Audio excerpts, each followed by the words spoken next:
is that we've been managing it much more closely. We regard customer experience as an element of business, just like anything else. We measure it, we know what good looks like, and we've done a lot of steps to actually take that down across the whole organisation, make sure everyone understands what good looks like, how they're doing, and what we can do to improve. And by embedding that, we've moved forward, and we're really pleased to see that.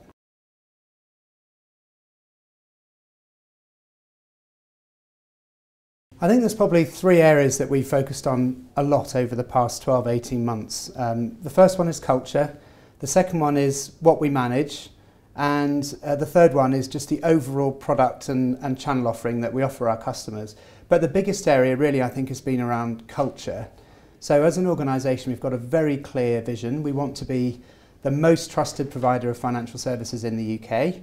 And being a building society, obviously, we can put our members' interests right at the heart of everything we do. And culturally, we've taken that from the board right down to all levels of the organisation with something that we've called Trust on Tour, where we've invited every member of staff from every bit of the business, length and breadth of the country, to a series of town hall events. And we've just talked to people about the vision for the business, what good looks like, what we'd like to see change, the great role that they can all play individually in delivering that vision, and particularly the customer experience that underpins that. And that's given us a really big boost because everyone's clear what they need to do and why it will make a difference. And you can see that in the results.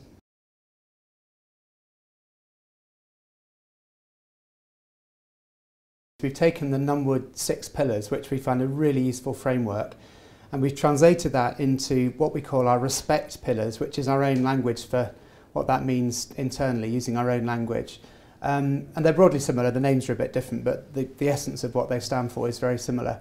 And on empathy in particular, I think that's something that comes naturally to us and to all the people that work for us because of the mutual status that we have. It's much easier for people to believe in what they're doing when they know that we're here solely to serve our customers and not our shareholders, and that has a massive impact, and that's really ingrained in everyone in the organisation from top to bottom.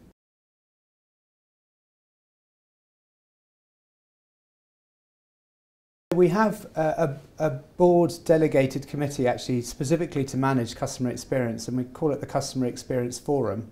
And over the past 2 years we've built up a team, dedicated team, specifically to manage the customer and channel experience.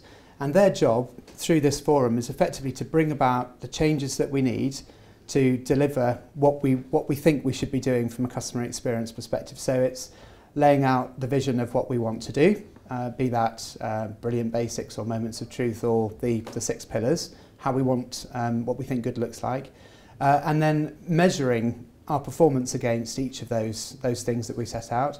And then when we see opportunities for improvement, effectively that might require investment, that might require training, and that forum then unlocks those assets that enable us to move what needs to happen across the organisation.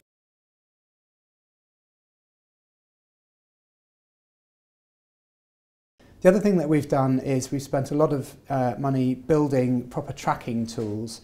So we have something that we call Customer Voice, which is really accessible for all of our colleagues in all of our branches and call centres, and they can very, very quickly go in very easily and pull out data from the customer interactions that we've recorded with Numwood support, obviously, and see what's working, what isn't, learn from the stuff that's working well, and maybe obviously spend a bit more time focusing on the things that aren't. And that immediate access to information has really helped move on our performance and deliver better outcomes.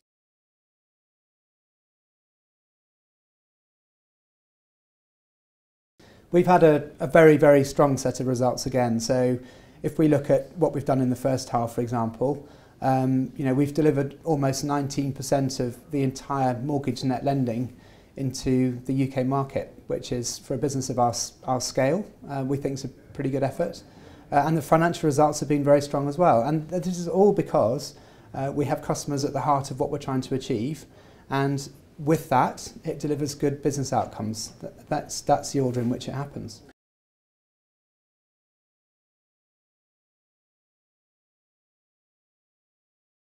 So there are a few things we're going to be working on over the next 12 to 18 months or so. So as I mentioned, we've done a lot of work on culture and embedding that and making sure everyone's clear on what we're trying to achieve and why.